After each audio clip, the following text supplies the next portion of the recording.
Welcome to Small Business Month, and especially to this series, the first of a series of 4 sessions focused on business success. My name is Mishka Balsam, and on behalf of my colleagues, thank you so very much for joining us. Small businesses are vital to our economy, and we are glad to celebrate their contributions and to look at ways to further support them. Small businesses alone provide 70% of all jobs in Canada. Canada, our country, according to the World Bank, is the 3rd easiest country in which to start a business, and we are fortunate to have over 1 million small businesses. The advantage of a small business is that they have more flexibility that makes them more diverse in form, function, culture, and potential. And overall, it is often a very innovative hub. Just because the business is small today, it also doesn't mean that it will stay that way. And with that in mind, we have created this series to support the growth of each organization that has joined us today. Today's format is looking at the first hour, which will be part of a presentation and a Q&A session, and that is being followed by a half-hour networking opportunity. The topic today is sponsored by Scotiabank, and the topic focus is on ways to support your business, but especially for you to win and keep the customers that you have who are loyal for life, and to ensure that they're loyal for life. But for us to support small business overall in Niagara, we are really pleased to have actually partnered with Meridian Credit Union, who is the power behind this series, the 4 special sessions that we have planned for you. Meridian Credit Union is familiar to most of you, and they're deeply committed to the community and to small businesses. They're Ontario's largest and Canada's 2nd largest credit union, helping to grow the lives of more than 370,000 members through the 89 branches and 15 business banking centers that they have. We actually, earlier this year, have partnered through our Ontario Chamber of Commerce for an exclusive offer for you as a business and for your employees to help you grow your business with exclusive banking offers and fantastic perks for your employees. There's a link in the chat. And if you would like more information, reach out to us directly or to anyone at Meridian Credit Union. And on that note, it is my great pleasure to be joined this morning by Myla Demko and by Chelsea Rodolfi, both small business advisors with Meridian Credit Union. And on that note, I'm going to pass it over to them. Thank you, Mishka. Good morning. Welcome to the GNCC Small Business Success Series, powered by Meridian. My name is Myla Demko, and I am joined by my colleague, Chelsea Rodolfi.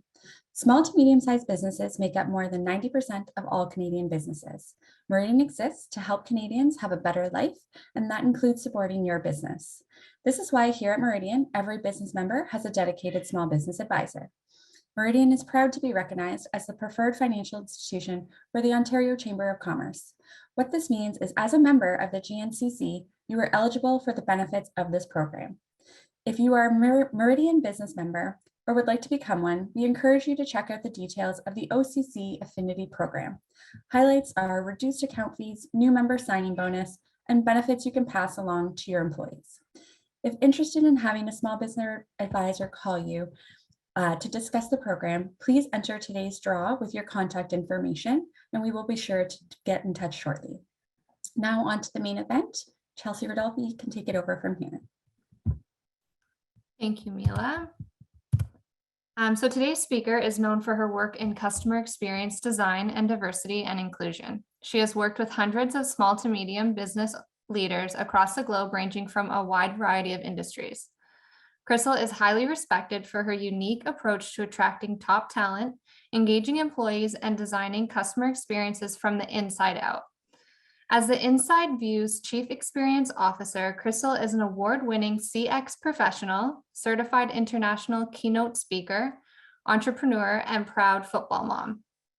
Crystal and her team inspire leaders to design dynamic team environments and engineer epic customer experiences, allowing them to get comfortable with being uncomfortable, remain highly consistent in their customer-first approach, and achieve sustainable business growth and loyalty even through a global pandemic. Crystal has served organizations like Google Africa, Councilman Estates Winery, the Bench Brewery, the YWCA, HOCO Industries, 43 North Restaurant Group, Calamus Winery, Life Labs, local trades, educational institutions, and many more. As the inside view ignites leaders, excites employees, and delights customers on a global scale, Crystal's leadership training program, Customer Experience Mastery, has recently been announced as the recipient of the internationally recognized Stevie Award, winning gold for Best Leadership Training Program globally in 2021, edging out over 300 international nominees, putting Canada on the map. Crystal's career spans over 20 years of success in several industries, including retail, construction, non-for-profit, and hospitality. She attended York University and Brock University and is part of John Maxwell's leadership team. She has been trained by Tony Robbins and the Ritz-Carlton and is a Disney Institute graduate. She contributes to her industry and her community by serving on several boards, including Grow Your Biz, Customer Experience Week Canada, and is a continued supporter of YWCA Niagara and youth football. My friends, please help me to welcome Crystal Takuna. Hi, my friends. Chelsea, thank you so much. What a kind, I really appreciate the introduction. I always love hearing that little bit of kudos. It gets you in the mood for a great session today. My friends, welcome to Small Business Week and welcome to Small Business Month and Customer Experience Week, actually. So we're excited here at the Inside View to really dive into all things customer service and customer experience. And so today I really want to dive into loyalty. How do we create that brand loyalty, that customer loyalty that we know is so needed in business today? We've all gone through one of the most challenging times in history. We're going through, I should say. It's not over yet, but we're seeing the light. And we certainly want to be able to make sure that we're creating loyalty and retention within our customers. So GNCC, thank you for having me. Meridian, Scotiabank, super excited to share some stories with all of you today. So first, as I'm diving in and sharing one of my stories, I'd love to know one of your stories. So I want you to take a moment and I want you to think about a time where you were uber loyal to a company. You were just 100% loyal. You know, I'm sure we've got some Buffalo Bills fans in the group. We may have some other football fans. As you guys know, I'm a football mom. And so that gives you just a little bit of insight into what I'm passionate about. But you know, that loyalty where you're just a diehard, you know, so much so that you actually get it inked on your skin, perhaps. But you really are that raving fan. I want you to think about a company, perhaps locally, but in particular over the last 18 months, a company that you've remained loyal to. Maybe you just started with them over the last 18 months, or perhaps you've known them for years. And over COVID, they've even built loyalty more and more. And so I'd love for you to go ahead and put that in the chat for me. We'll keep the conversation going today. Go ahead and let me know. Just give it some thought as to a company that you feel really resonated with you over the pandemic. And so I'll share a little story about that of a company that I am quite loyal to. And so many of you may know the Hilton or the Marriott. So two hotel brands that I'm very, very loyal to. As much as I love boutique hotels, these particular hotels, large chain hotels, you know, sometimes they just get it really, really right. And the Hilton in particular, I want to share a story about my time in Jaipur, India. I had an opportunity to travel just before the pandemic, actually, with my son and his best friend, James. And so, yes, we took a young Irishman to India, and it was quite fun. And the two teenagers had a ball, but we traveled to Jaipur. And if anybody on the panel has ever been to India before, you know, it is a beautiful, beautiful country. And we landed in Delhi, which is the hub. And then we took a bus, like a limo bus type of thing down to our hotel in Jaipur. And we got to Jaipur and we were coming in late. So it was around 1 a.m. And so I had called the hotel and I had said, we're running a little bit late. We'll probably be there around 1:30, just so that you know. And so the gentleman said, no problem, Ms. Takuna, we are ready and waiting for you. And so we arrived at 1:30 in the morning, and I was traveling with my aunts and uncles. There was about 12 of us all together. And we pulled up to the hotel and there was a lineup of gentlemen waiting for us, all dressed in beautiful white garb, ready and waiting at 1:30 in the morning. And, you know, the lights were on, it was welcoming. It didn't feel like the end of the night. It felt like they were ready and waiting and just, you know, ready to welcome us. And as we came in, they got our bags, they got everything set up. They walked us right into the hotel. And I had a gentleman that was taking me, and my aunt and her family had another gentleman that led them. And they said, right this way. And I said, don't we have to check in? And he said, no, you just follow me, come on up. We've got your room ready, and we are all ready and waiting. And so as we followed that gentleman, we followed him right into the elevator. He took us up, he made some small talk, asked us about how our travels were, and he walked backwards down the hall, which I thought was really interesting because he never wanted to lose that connection. And he walked backwards down the hall, making sure that he was still talking to us, and he opened the door to our room. And he said, all we need is for you to sign here and you'll be checked in. Because remember, they've got all of our information already. We've booked this hotel online. It was a $99 hotel room. And when we walked in, we saw the picture that you see right in front of you. And the picture you see in front of you is two embroidered pillows. One says Mr. Zariq and one says Mr. James. And imagine to their delight, 16 years old, walking into a hotel room and they see their name embroidered on a pillow. And at the end of the bed, there was little pieces of grass, and with the grass, they had written, "Welcome to India." And there was an arrow pointing towards the table. And on the table, you see that chocolate cake that I couldn't even get a picture of before they cut into it, but it said, "Welcome to the Pink City." And when they cut into the chocolate cake, it was pink on the inside. And Jaipur is known for its beautiful pink sand. And so they call it the Pink City. So if that didn't blow us away enough, as I turned the corner and went into the bathroom, the tub was filled of warm water and roses with a note to say, please soak your tired feet and relax and rest so you can enjoy your morning the next day, with a cup of tea, and everything was all set up there. And I tell you, my friends, it's about creating magical experiences. This was a $99 hotel room, but the level of service and the level of care we received through this brand throughout India. Now, we traveled 10 different cities in 30 days. And so we either stayed at a Marriott or a Hilton. And if you've heard one of my talks before, I'm always talking about one or the other because they really did things at a different level. Now, when I say if money or time was no object, what would you do to create customer loyalty? These are the types of things, you know, that embroidered pillow. Now, that might have cost a little bit of money, a little bit less in overseas than it might here. But what it did require was that thoughtful planning. Now, how did they know my son's name and James's name? I registered under myself. They must have done some digging. Perhaps there was some, you know, Instagramming, because I was certainly Instagramming the trip. But, you know, taking a look at that chocolate cake, that was thoughtful, right? That might have been from the restaurant. Maybe something didn't get eaten and they put it there for us. But there was also a note on the table that said, I'm so sorry our restaurant is closed. Please take a look at the fridge. We've got some sandwiches and snacks in there for you. And we opened up the fridge and the boys went to town. There was sandwiches and snacks and milk and cookies and all sorts of stuff in there. And so the thoughtfulness of somebody traveling that late at night, you know, not having the restaurant open, those things were just available to them. And so they made it available to us.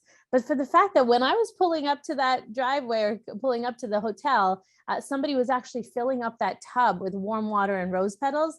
Those are those little details that really create loyalty and brand recognition, because this is where, you know, that brand is synonymous to me with creating experiences now.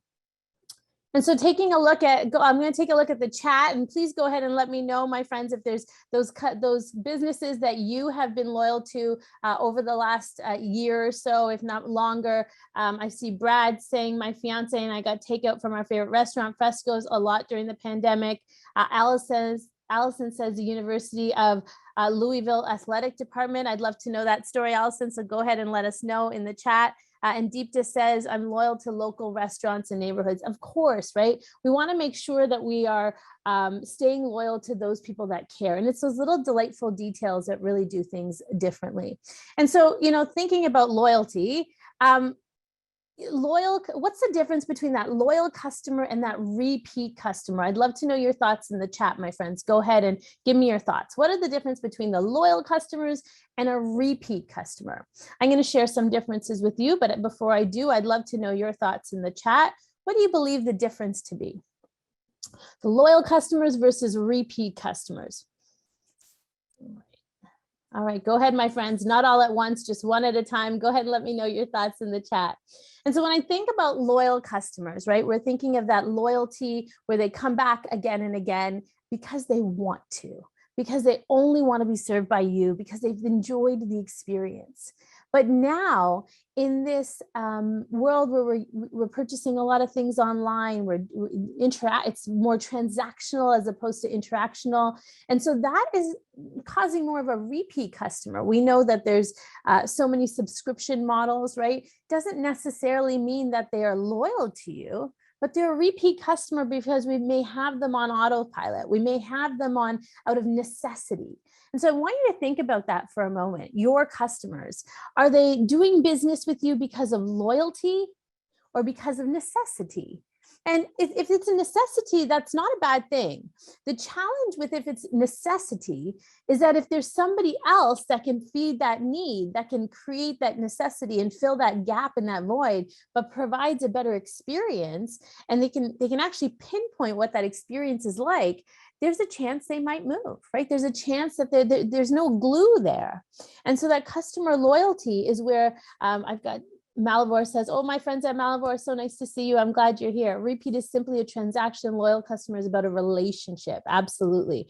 Savannah says you recommend others. And Deepta says loyal customers are customers who bring their friends with them and tell others. Of course, brand advocates, right? So I really want you to think about that because loyalty programs are fantastic, right? They continue to bring people back. I know a lot of businesses we've implemented with organizations, those loyalty cards, and they certainly are great at bringing back that repeat customer. But I want you to really identify the difference between the loyal customer and the repeat customer. We want repeat customers, but we want our repeat customers to be uber loyal. We want them to be advocates, and we want them to be able to feel at home when they're doing business with us, so much so that they're going to recommend their family and friends to do business. And in this challenging time that we know many of us are struggling with, finding top talent, that loyalty applies to your employee base as well, right? We want to be able to make sure, are they just going through the everyday grind and working, or are they loyal to you and looking for opportunities to better the business? So when I talk about the word customer, I really mean a few different things, and I'll get into that in just a moment. And so as we're diving into the difference between loyalty and repeat customers, I want you to think about this for a minute. We don't want to just provide a fine experience. Have you ever heard of that? Oh, how was the experience over there? Oh, it was fine. It was okay, right? Go ahead and tell me in the chat. Have you ever heard that or experienced that? There's probably hundreds of businesses that you can think, oh, it was okay. It was fine. And so when they're going through your business, when people are doing business with you, right, these moments are happening by default, my friends. And we're either creating a moment of truth, a moment of misery, or a moment of magic. And so when I say the moment of truth, it's, hey, this is what I need, and this is what you're providing, and I'm good, and I'm good to go. And maybe there's no glue there that's created that loyalty, or maybe there's no connection there that's created that loyalty. They just needed a product or a service. You provided it to them. They received it, and now they're off.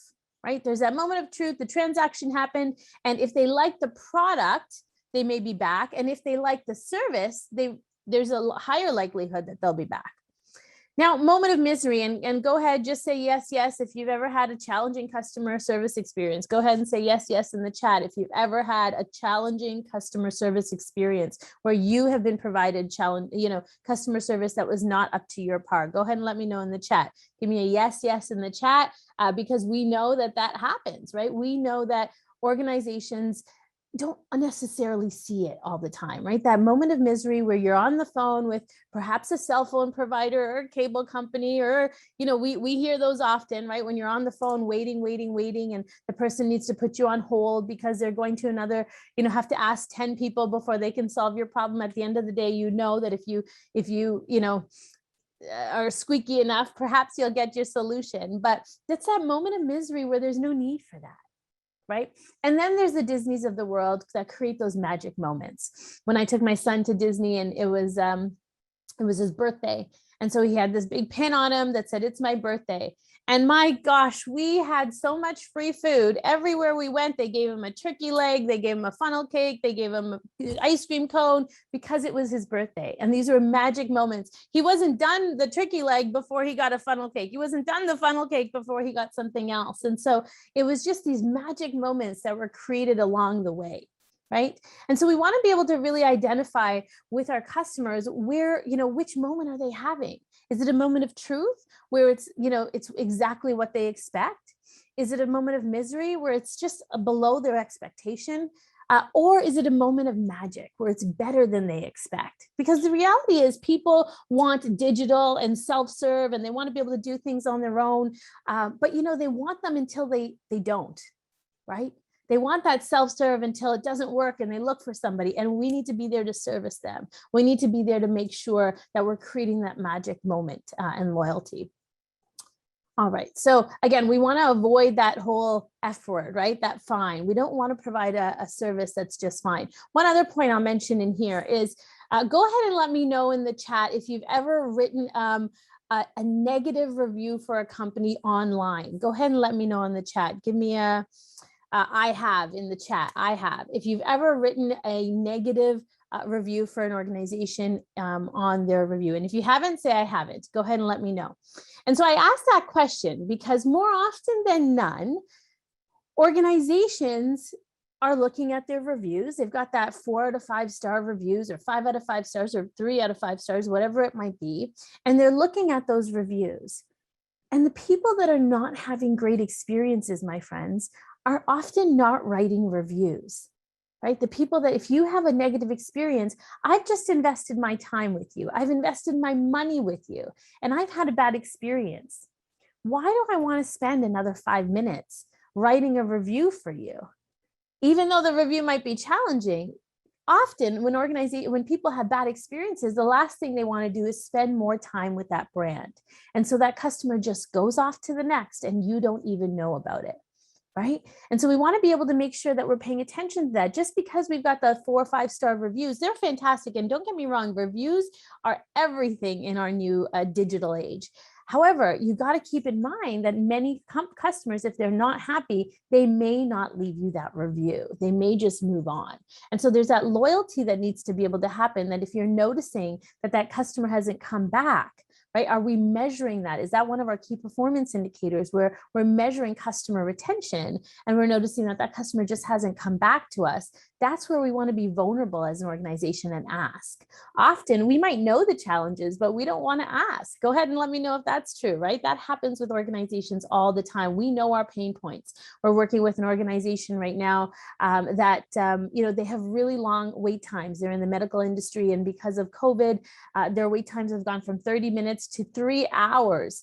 And so we have to be able to get ahead of those customer expectations. How do we prime a customer for a wait time like that? That is just, something beyond our control. How do we make sure that we're still creating that loyalty? And we've implemented a lot of little elements in that journey to be able to let that customer know. All right. So thank you for engaging in the chat, my friends. I have never left a bad review. A restaurant gave me food poisoning. I have, which I've removed shortly. Right. So there's this, as Canadians, I think that's a little bit of a thing too, right? Sometimes we don't necessarily want to put that negative review out there. We want our small businesses to succeed. But I will say, if you're a business owner and you have had a negative review come through, address it openly and honestly. Get rid of that defense, right? Get rid of the guard that we might have up. Well, it's because of this. Well, we were short-staffed. Well, we didn't know this. We didn't know that. We didn't have this product available. Remove those and listen with full intention. Listen with the true ability to learn from that customer, because that will definitely be able to help. So according to a Gartner report, on customer experience. So, there's hundreds and hundreds of statistics out there, my friends, but even with an emphasis on creating world-class customer experience, over 70% of customer experience leaders struggle to design products that increase customer loyalty and achieve those results. And so I know many of you on here today, so I'm glad to see you here. And I know that customer loyalty, customer experience is definitely something that you're passionate about. It's an important part of your business. And so we want you to be able to get strategic about designing an experience that's delightful. It's not enough anymore to say, put in our mission statement that we're customer focused. What are we doing to be strategic about being customer focused? Do we have a strategy? Do we have a plan to create employee retention as well as customer retention? Because we know that when employees are loyal, committed, and engaged, our customers are loyal, committed, and engaged. The challenge with a lot of small businesses we see is that we don't measure that. Go ahead and let me know in the chat if there's a way that you're measuring something right now. Are you measuring customer satisfaction, employee satisfaction, customer retention, customer loyalty? All of these statistics that are typically in a lot of our mission statements, how are we measuring this? This is important stuff, my friends. If we want to be able to be strong and be that leader, that thought leader in customer experience for your industry, you want to be able to provide that cutting edge experience, then we have to start measuring it, because we know that when we measure it, it gets real, right? We know that. Awesome. Thank you for your comments, my friends. I will get to it in just a moment. And so what are some of the struggles that you're having right now when it comes to customer loyalty? I'd love to know in the chat. So, is it getting new customers? Is it retaining customers? Is it business growth? What are some of those struggles that you're having? You came here today, something about this topic today intrigued you and you wanted to learn about it. So what is it that you're struggling with when it comes to really creating that customer loyalty? I'd love to know your thoughts in the chat. And as we are going through the chat, I will address some of them. So engaging customers on social, great improv. Thank you so much.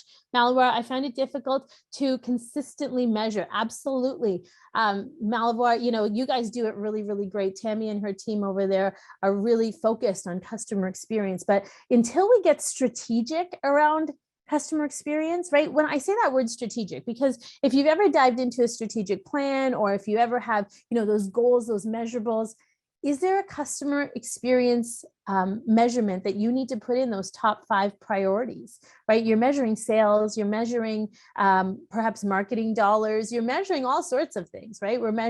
We always know our bottom line, we're measuring our numbers, but we want to be able to implement some things and tools that will allow us to be able to measure the employee satisfaction, your customer satisfaction, and those retention rates.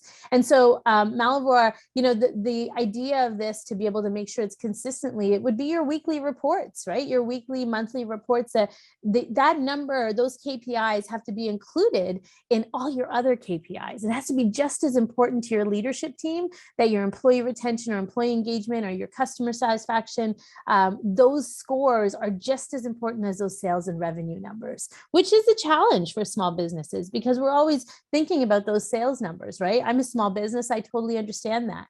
But when we're able to put that customer first, we're looking at things to really be able to see the behaviors that affect the statistics.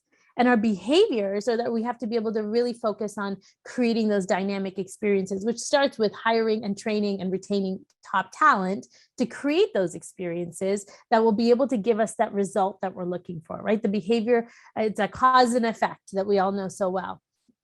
Improv says engaging customers on social. And so that's a lot to do when it comes to making sure that we're delivering the right content that's appealing to them, that we've identified that customer problem, right? What are the problems and pains that our customers are going through? And so those are some of the things that, we want to be able to talk about on social. And so, for example, when I was thinking of this day today about spending all this time with you, I was thinking, what are some of the things that we're struggling with? What is the big elephant in the room when it comes to small business right now? And go ahead and let me know in the chat if this is one of your challenges right now, aside from loyalty. I know that this is a challenge that so many business owners are facing. We know there's a global labor shortage. We know there's challenges with, finding great talent, but even just finding talent. And so go ahead and let me know in the chat if this is a struggle for you. We wanted to be able to address this just a little bit today, because when we're talking about loyalty, customer loyalty, how to win and keep customers for life, we want to be able to remember that our first customer, my friends, is our internal customer, which is your team, right? Your team is that first customer that we want to be able to service, and we want to make sure that they're feeling connected and committed and really aligned with your goal and your purpose as an organization. When I say say external customer, I'm talking about your purchasers, your users, your lookers, your buyers, perhaps, your donors, your board members. Those are all those, well, board members would be your internal customers, but, a lot of those external customers, you may refer to them as patients or donors or guests or, anything, whoever it is that you serve, but that's your external customer. Your trades and your trade partners, those are also your external customers as well, right? We want to be able to treat them just as good as we treat our customers so that we're, creating that level of advocacy and loyalty where they enjoy doing business with us so much. We're replying to them, we're connecting with them, we're giving them business, they give us business. That loyalty starts to go both ways, right? And without those trade partners and those colleagues in business that we have, perhaps we won't be able to provide our customer with that, highest level of service. So really important to make sure that we know who our customers are and that each one of these customers goes through a different journey, right? And so let's talk a little bit about the journey, because the journey is where this happens. When we're talking about customer loyalty, we really want to be able to understand, what's that journey that people are going on. So why is customer experience so important to winning and keeping customers loyal, right? It's about this journey, right, that people are going on with, whether they feel often like they're climbing into a hot air balloon, right? With you and what you're doing in your organization, it's kind of like, okay, I'm on this ride with you. Now, depending on what type of business you're in, I know, so we've got a winery in here, we've got Improv Niagara, we've got Tom, I'm not sure. So we've got a variety of businesses in here. Go ahead and let me know your industry or your business in the chat. It'll just help me steer the conversation a little bit.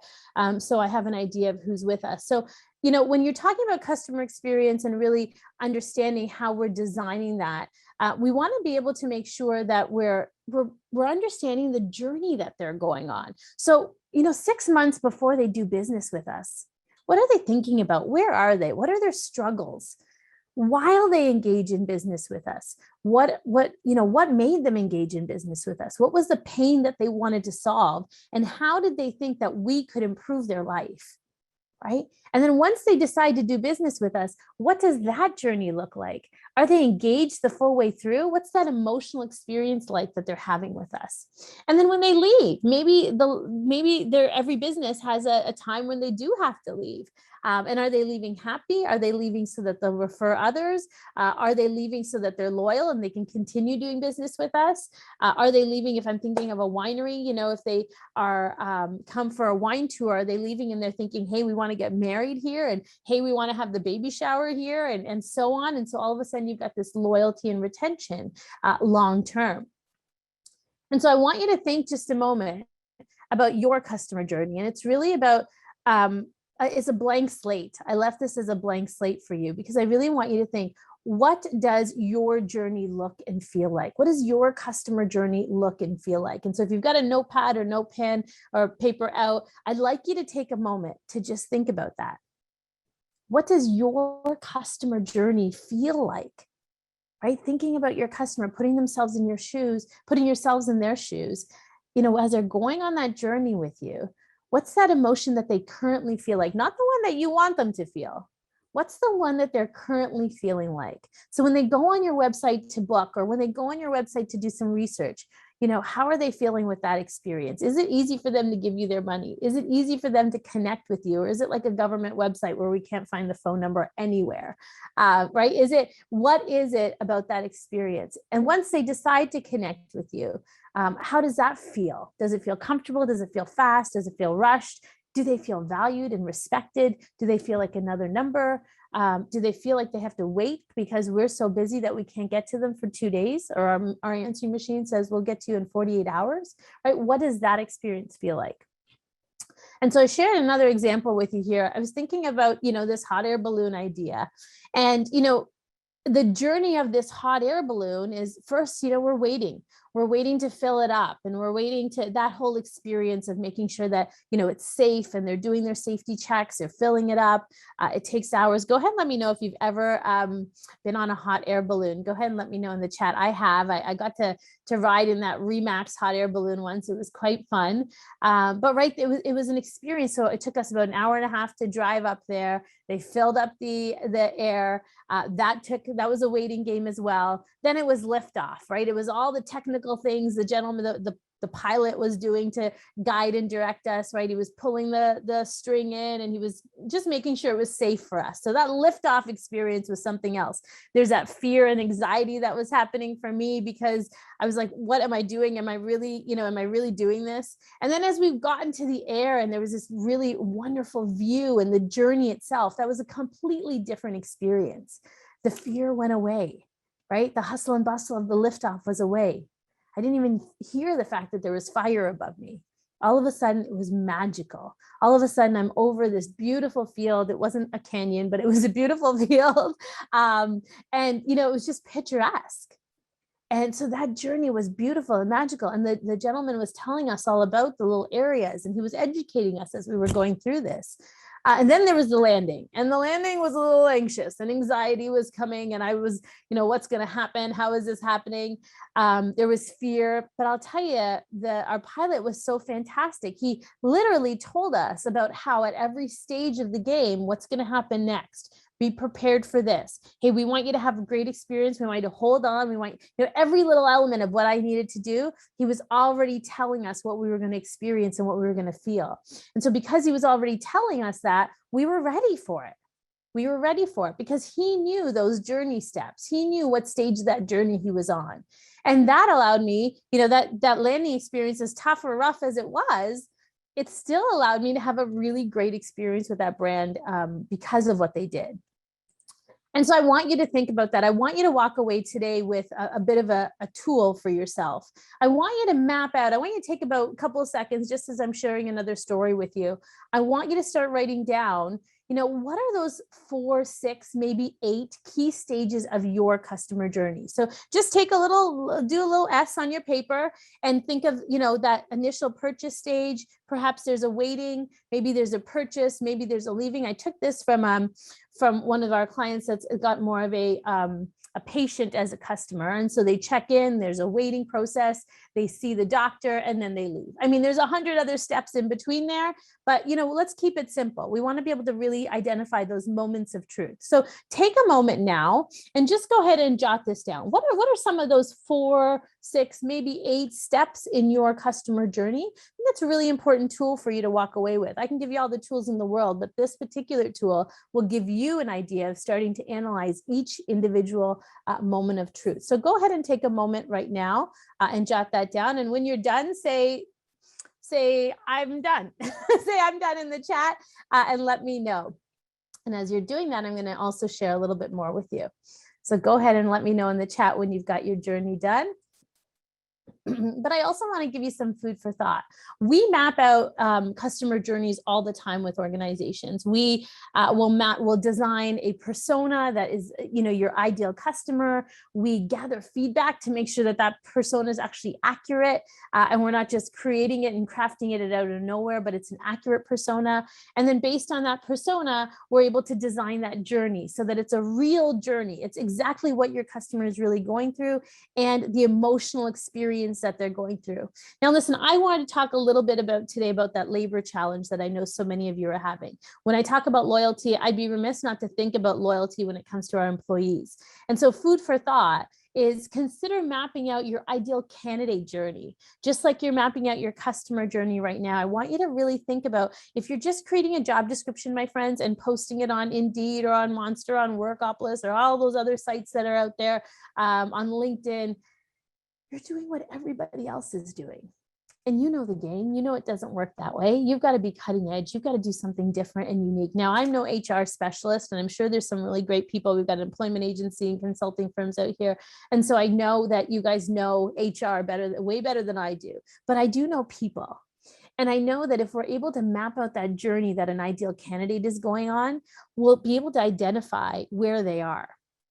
And so, for example, when we're able to kind of map it out, we can identify that perhaps they're from a diverse background. Perhaps there's somebody that perhaps we need to open up our market and open up our scope because we want to be able to open up to diversity, whether it's, somebody from a different ethnic background or somebody from a different religious background, political background, whatever it might be, disability, ability, neurodisability, any other type of disability, any other type of diversity. We want to create inclusion in our organization. And so we want to be able to make sure that we're going to the places where they are. We're going to where they will find us. And that involves making sure that we're, thinking of our employee journey. So food for thought there. Where were they before they find you? What attracts them to you?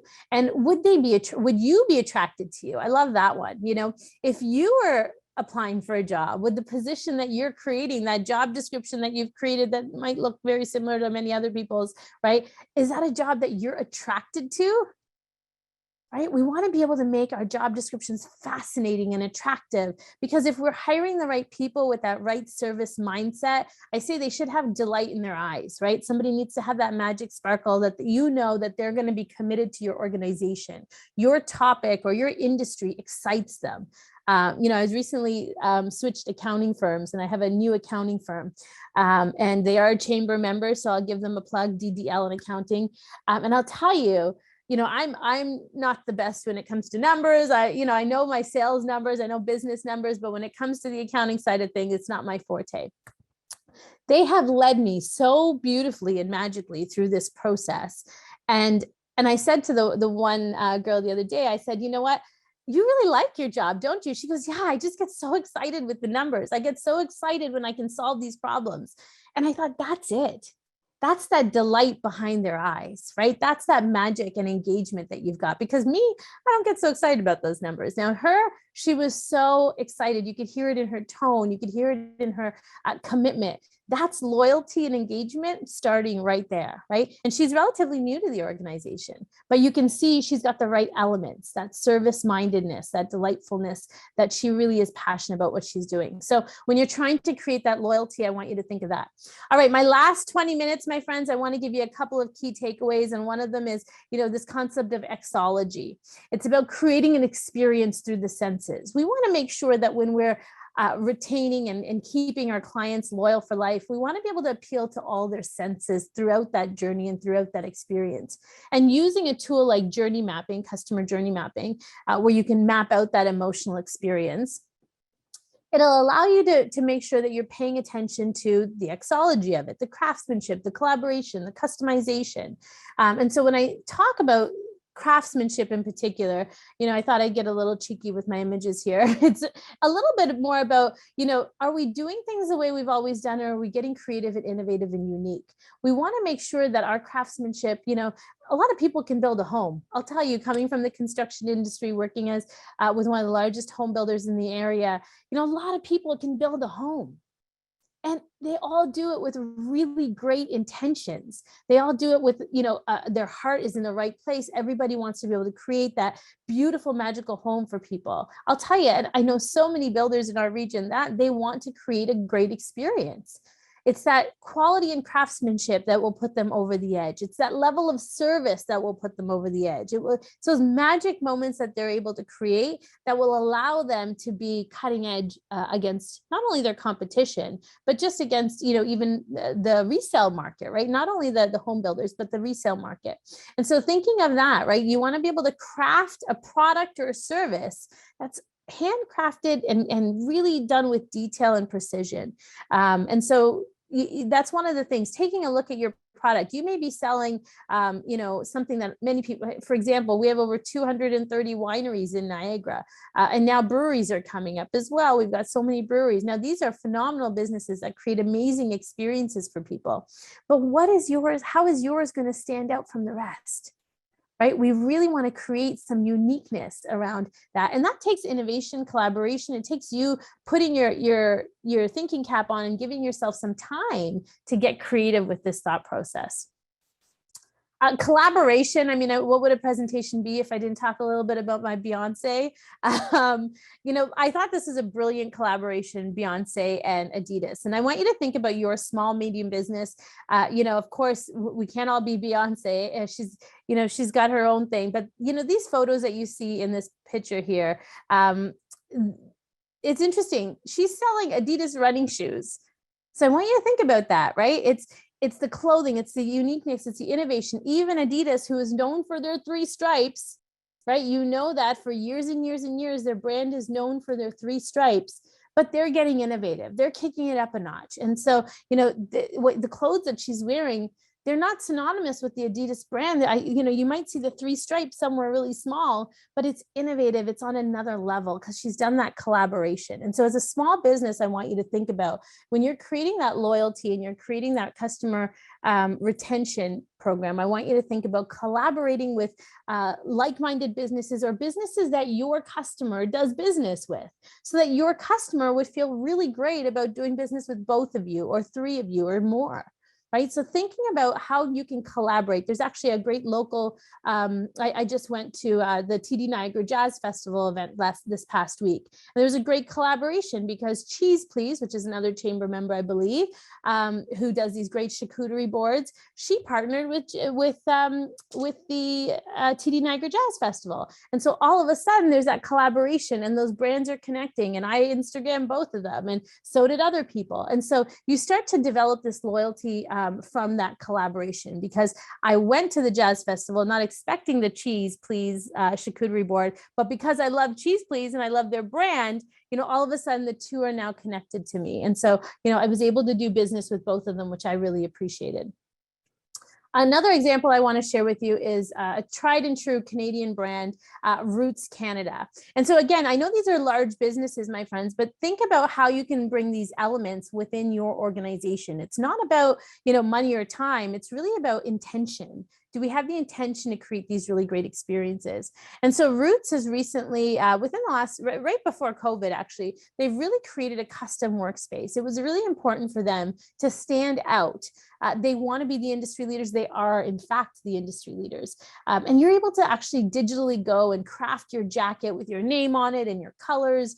You're able to craft your handbag with your custom label on it, your custom name, if you're giving a gift to somebody. And these things are happening in real time. So they've created a really short window of time. Some of the jackets are a little bit of a longer wait time, but right in the stores themselves, because they also saw that customers don't want to wait. They don't want to wait. They want to be able to create that immediate connection. They're purchasing gifts for people. They want to be able to walk out the door with it, or purchase it online and be able to have it right away. We know that, right? We're all customers. We all know that the waiting game can be challenging. And so even when you're looking at their jackets, that turnaround time is relatively quickly. I want to say 3 to 5 days in some areas for a custom jacket. So, they've really created experiences that are allowing customers to be loyal and also allowing them to stay. Now, what happens when a customer goes in and starts searching? Now, maybe they don't buy the $500 or $600 jacket, but what happens is that they put in their email address and then they're connected. And so then they build loyalty. And Roots has done it really well. It's not just about selling to them, but it's really about appealing to them, and their recommendations are really connecting to that customer. So whether or not they buy that jacket right away, they're creating that loyalty there. And so maybe it's a first-time purchaser who's never come into a Roots before. Now their information might be in. Maybe they bought a name tag with somebody's name on it. And so now that employer knows now Roots knows 2 things. They know their name, but they also know the person that they purchased a gift for. And sometimes they ask even more detailed questions: is what's the event? Is it a birthday? Is it an anniversary? And so all of a sudden you're gaining this great rich customer data that you're able to use to be able to benefit that customer next year. Right. And maybe it's a matter of, and they've actually done a lot in their digital experience to be able to say, okay, if I bought a bag this year for that person's birthday, a month before, you may get an email saying that, hey, Susie's birthday is coming up. Here's a couple things she might like. And it's based on that recommendation on what you purchased the year before. So you're actually able to build loyalty with the person you're gifting, but also with the company. All right, a couple of statistics I want to share with you just before we wrap up here. 6 things that cause a bad customer experience. Again, employee or customer. What's the number one frustration your customers have during their experience with the company? And so this was a survey done just last year, actually. And I just thought it was, interesting that the long wait times are the number one frustration. Now, they're not just frustrating for the customer, they're also frustrating for us as employers. And I know many businesses are struggling with this. And so, if you're going to be able to change one thing to create customer loyalty, it's start picking apart that wait time. How can we, create that wait time so it doesn't feel so bad? Right? Hey, even Apple has a long wait time sometimes, but they put music on that you've chosen, right? So what can we do to be able to really make sure that in your customer journey, in your experience, that wait time is shortened? The other thing is employees don't understand the customer's needs. A lot of the time, the team's not given the autonomy to make those decisions and to be able to listen to the customer's needs and actually address the customer's needs. So think about that for a moment. Are we training our employees to make sure that they understand how to actively listen and understand, so that we're not just listening to hear, but we're listening to understand and to see how we can contribute to that customer loyalty? And the third one is issues, questions unanswered and unresolved, right? Those things happen all the time where something is on our list and we don't get back to that customer, and then the customer has to call us back. Those little frustrations really start to deteriorate that loyalty. If you think of loyalty, that every time you say yes or a customer is happy, you're building layers on that loyalty or building layers on that mountain. And every time there's a no or a negative experience, it starts to chip away at that mountain, right? So we want to be able to create that consistent loyalty. Another statistic, what is a top priority for businesses in the next 5 years? We're seeing this in our industry. Customer experience, my friends, is a business discipline. It's not just about creating a great experience. It's not customer service, which is transactional. It's about the experience that your customers are leaving with, how they feel about your product, your service, your people, your brand when you're not there. That's the experience. That's what they're left with. And so, we're seeing this over the next 5 years. Customer experience is overtaking. It already has, quite frankly. People understand now that X factor is really the differentiator. But we're going to see a massive upturn in this. And so it's about, incorporating elements of AI and elements of digital technology and automation within your business, especially for small businesses. You have an opportunity right now to be able to really create some magic, because we're building this foundation. If you haven't dived into, customer experience design and building that loyalty and retention, this is an opportunity to really start fresh and build that foundation. As we're kind of getting out of COVID, we're trying to anticipate what the next 3, 6, 9 months look like. We want to be able to put this at the forefront. Another couple of key reasons why we want to put customer experience design at the forefront. 86% of buyers are willing to pay more for a great customer experience. My friends, anybody that knows me knows I'm a Starbucks junkie. And every time I drive through that drive-through and I'm spending my $6 on my coffee, it's my treat. So I do it. But I think about it because, the Tim Hortons is a $2 coffee, and that they provide a great experience as well. But that Starbucks coffee, it's able to be totally customized. I can get my oat milk and I can get my brown sugar syrup and I can get all the things that I like that are customized to me. And I'll tell you that app, if anybody has the app, the Starbucks app, go ahead and tell me in the chat if you have the Starbucks app, because they have gamified this experience so well that, you kind of just want to buy the next latte because you're going to get another one for free. You're going to get those bonus points. And so they've really created this phenomenal gamification on their app. And that digital experience is really, for me, one of the best out there. 10 years of being a Starbucks member. Awesome, Tom, right? It's those little things that and on your birthday, they give you free stuff, which is really great. 80%, the number of companies investing in their omni-channel experience has jumped from 20 to 80. And so omni-channel is really understanding the entire scope of how you're servicing your business. So your customers through your social media channels, your phone channels, your email channels, your direct to consumer, all the different channels. But it's really understanding that the service is equal in every channel. So your website can't just have the best experience. Your Instagram can't just have the best experience. Your entire omni-channel has to have the best experience. And so we need to analyze each channel and understand how our customer does business with us. And then 92% would completely abandon a company after 2 or 3 negative interactions. These are not surprises because I know you, you understand kind of how that works. 3 reasons why businesses invest time, money, and resources into your customer experience design. Well, it's to be able to improve those cross-selling opportunities, to be able to improve that customer retention, and of course, that customer satisfaction. So when we're talking about customer loyalty, my friends, we want to create those magic moments, right? And not those moments of misery or those moments of truth. We just really want to dive into that magic. How do we create that magic? And I'll leave you with 2 quick stories here. I know I've got 6 minutes left. You know, again, Disney does it really great. And the Magic Castle Hotel is a hotel just off the beaten path in Disney. And so it's not one of the Disney resorts. It's a boutique hotel just outside. And they wanted to create these magic moments too, right? If Disney can do it, why can't we? And so they call it the Magic Castle Hotel. And when they go to the Magic Castle Hotel, children can go to the pool and pick up the popsicle hotline phone. And a server will come with white gloves on and serve you your popsicle, and you get to choose. Do you want an icy pop? Do you want a lollipop? They have all sorts of options on the popsicles that you want. And so it's magic moments like this, right? It's magic moments like this. They have a silver tray and white gloves, and they really make that child feel magical. I was talking to a colleague of mine who said the other day, I went to a business and we were looking for a product for her son. And instead of talking to her, the gentleman bent down and spoke directly to her son, right? That's that magic moment. Those are the moments where you're going to start to build loyalty, because I think that was 5 years ago and she still remembers that the person talked to her son and not to her, because it was the purchaser might have been her, but the user was her son, right?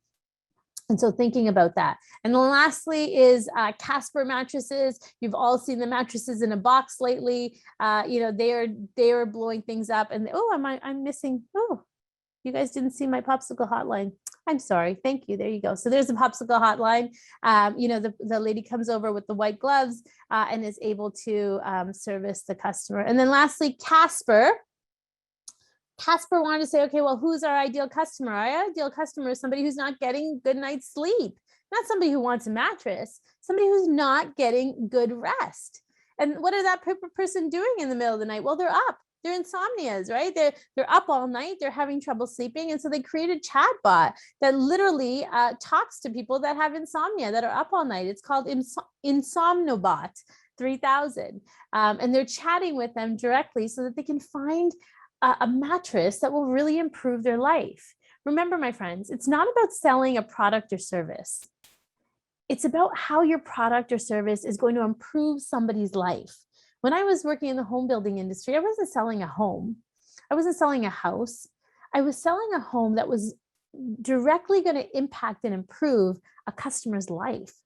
They were now going to be able to have more room for their kids, or, you know, a really great mudroom area, or, you know, a double car garage so they can actually pull their cars into the garage and clean them off, so they don't have to clean them off in the winter, and they can get to work faster. And now everybody's at home. So now I'm glad that, you know, we were able to create some fantastic homes for people. But it was really about creating an experience and improving people's lives, not just selling a product or service. And so I want you to think about that. All right, my friends, I'm wrapping it up. We are experienced engineers at the Inside View. We've had an opportunity to ignite leaders, excite employees, and delight customers. We're best known for our customer experience mastery program that is recognized by the Canada-Ontario Job Grant. And we also do some training and development on diversity and inclusion, which is a huge opportunity to be able to create loyalty and customer retention right now by growing your market share into diverse markets as well. And so that's it for me, folks. I appreciate your time. I hope you took some good tools away, and I'm happy to take any questions. Crystal, thank you so very much for this great presentation. It's so invigorating, actually, to listen to you and to look at all the details that are there. I'm a bit conscious of the time because I don't think it allows us for many more questions. I know that a few of you had provided us with some questions, so thinking that we might only be able to get to one of them. And the one that has come forward And we have about probably a minute for the answer to it. What is the most common mistake that small businesses make when it comes to customer loyalty? And I was wondering if you can maybe take that one question. Absolutely. And then after that, we're going to go into our breakout rooms and move forward from here. But For maybe sure, this for is sure. one. So before I answer that question, I just wanted to say we've put a link in the chat, Mishka, as an opportunity for some people that if they want to take advantage of. We put a free team building activity as well as a discount code for one of our top talent workshops. So there is some goodies in there if you want to take advantage of it in the chat. So what is a mistake that small businesses make? I would say it's not looking at customer experience as a business discipline. We look at customer experiences. Well, we care about our customers. It's important for us to, we have good customer service, but it's not understanding customer experience as a business discipline. Just like marketing, sales, accounting, there's a strategic approach to customer experience design. It starts with really focusing on your culture, on your vision, on your leadership.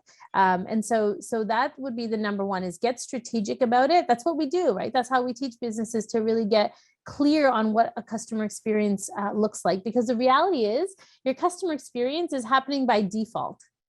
And, going into 2022, we want to start making sure that our customer experience is happening by design, and our employee experience is happening by design. So getting strategic would be my number one tip for small businesses. Thank you so very much, Crystal. And thank you so very much for all the other tools actually that you provided over this last hour. It really does make one look at it so differently, because you're looking at the educational aspect about it, about your product and services that you have. You're looking at AI and what element it does play when you're moving forward, and so many other aspects. So really thrilled about it. I wanted to thank everyone for joining us today. This webinar has been recorded and will be made available to you, and it will be available on our site and on Crystal's site as well. My special thanks go to Meridian Credit Union for your overall support of the Business Success Series throughout October, and to Scotiabank for sponsoring today's topic. As I mentioned early on, we have an opportunity now to also connect and join, because there's so much learning that takes place when we network. In the confirmation email that was provided to you, you had a direct link to join the networking event that's taking place now between 11 and 11:30. But on top of it, we also have and are providing this link in the chat here too. So if you don't see it, click on it and join us for a networking opportunity for the next half hour too, that hopefully actually allows for further learning when it comes to customer service. And we invite you to join us next week for our all-important topic about why brands succeed and fail. How do we build a strong business, or a business that stands out, because it's somehow in a roundabout way all about chemistry and messaging and communication and so much more. So thank you for being with us today. Thank you for joining us. Thank you for the interactive chat. It's always nice to see that level of engagement. And we're looking forward to seeing you in the networking rooms. Thank you.